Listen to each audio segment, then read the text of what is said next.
Hey, this is Dr. Barry. Welcome to my YouTube channel.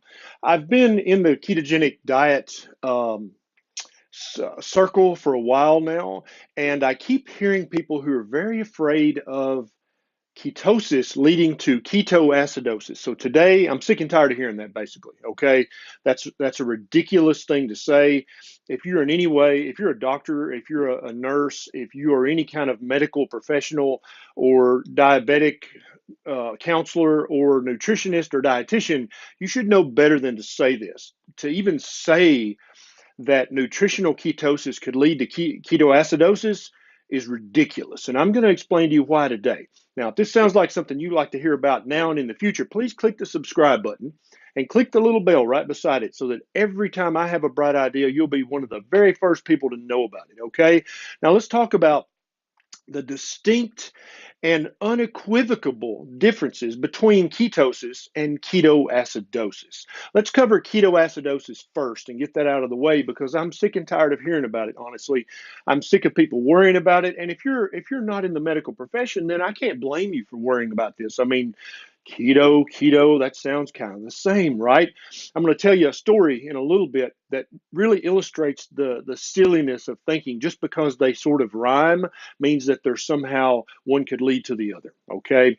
So let's talk about ketoacidosis. Now, when I was training as a medical student and as a resident, I took care of multiple people in the ICU, intensive care unit, with ketoacidosis.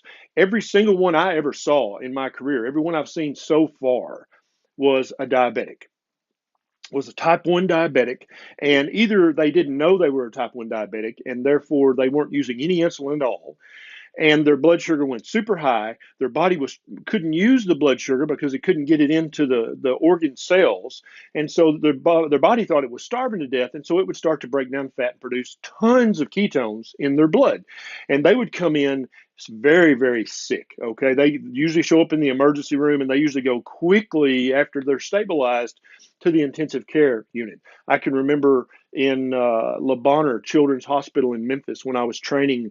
I would take care of a little boy who didn't know he was a diabetic. And so obviously he would eat what little boys eat. His mom bought him the sweet cakes that he loved. And so his blood sugar was, I think when he came in, it was 500 or 600. He had no insulin because his pancreas had effectively stopped making any insulin. His blood was very acidic and he was unconscious. I mean, he was almost dead. And if we hadn't intervened, he would have died. End of story. Okay. That's the picture of ketoacidosis. Now, it is theoretically possible to have ketoacidosis if you're not a diabetic, but I've yet to see that happen. And I've read a couple of case studies online researching for this video where the expert tried to pretend like a ketogenic diet led to ketoacidosis. But then when you really start reading into their numbers, you always find out the patient had a blood sugar over 200, which makes them by definition diabetic. So we're right back to I have yet to see a patient on paper or in person in ketoacidosis who was not a diabetic. And although I understand it's theoretically possible, I think that it is exceedingly rare, at least in my experience, it is.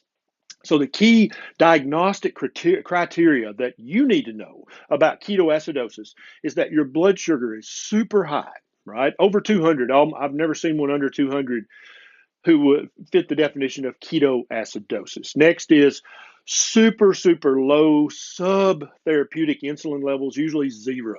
Their pancreas has stopped making insulin. Another way this can happen to type 1 diabetics is if they run out of insulin and think, well, it's fine. It's Friday. I'll wait till Monday to go to the pharmacy to get my insulin. And then they eat some carbs and then that's it. So type 1 diabetics have to be very, very careful because they will slip into ketoacidosis if they're eating carbs and if their insulin level's too low. The other thing that's pathognomonic of ketoacidosis is low pH. That's the acidosis part, right? And so you come in with a low pH. If your pH gets too low, you're done. You sign out. You're gone to heaven. Okay. So those are the main criteria, and it's almost always a diabetic, usually a type 1 diabetic, and they usually have either they are a newly discovered diabetic, or they have some terrible infection, which is really messing up their body chemistry, or they've had a severe trauma, right? That can also cause this as well. So ketones in their blood is an indication that they are in ketoacidosis. But really, the main criteria are the high glucose, the low insulin. And by low insulin, I don't mean the low insulin we're trying to get to with ketosis. I'm talking about zero. And then they have acidic blood, which is very, very unhealthy.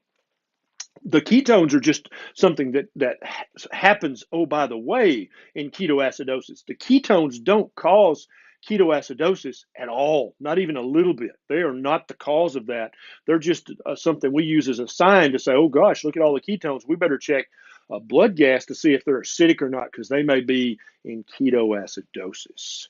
Now, ketosis, completely different. And let me tell you a story. Let me tell you a fable, a parable.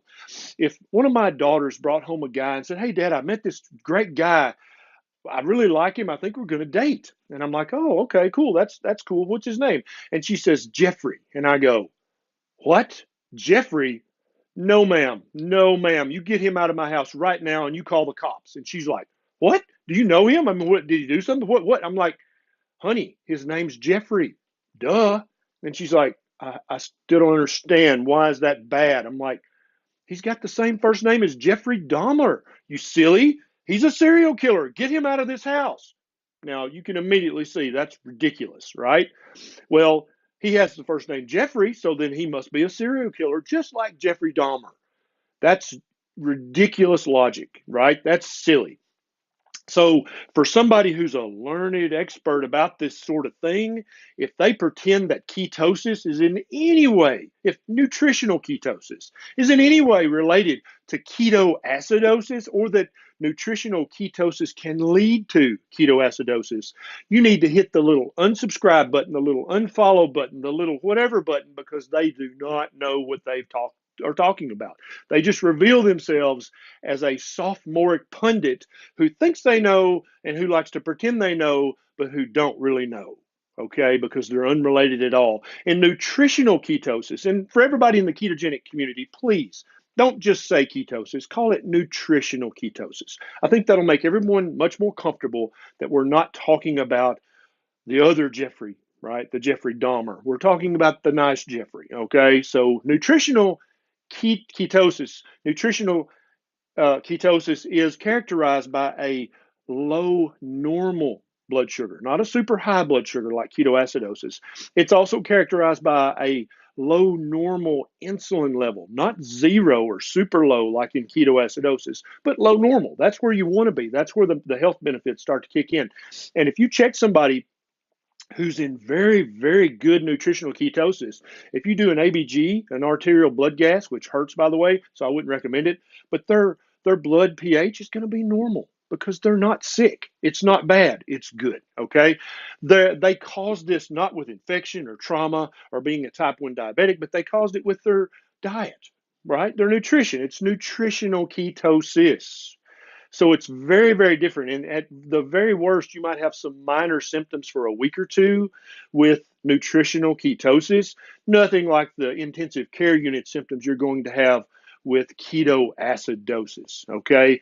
Now, I hope that this has cleared this up. And I fully give you permission. If you hear someone pretend to say that nutritional ketosis could lead to ketoacidosis or could be dangerous like that, unfollow, unsubscribe, unfriend. They do not know what they're talking about. Okay. So if you enjoyed this and you know people who are scared of ketoacidosis, who are like, I would do that keto diet, but I don't want to go to ketoacidosis. I don't want to die. Please share this video with them on your social media. Please share this so that people understand that just because this guy's name is Jeffrey does not mean he's a serial killer, okay? If you really enjoy the stuff I do on YouTube and Facebook, I have a link to my Patreon page down below. Please go there and give me a buck or two. It helps me have more time away from the clinic so that I can make more informational videos for you so that you know which Jeffrey to be afraid of, okay? This is Dr. Barry, and I'll see you next time.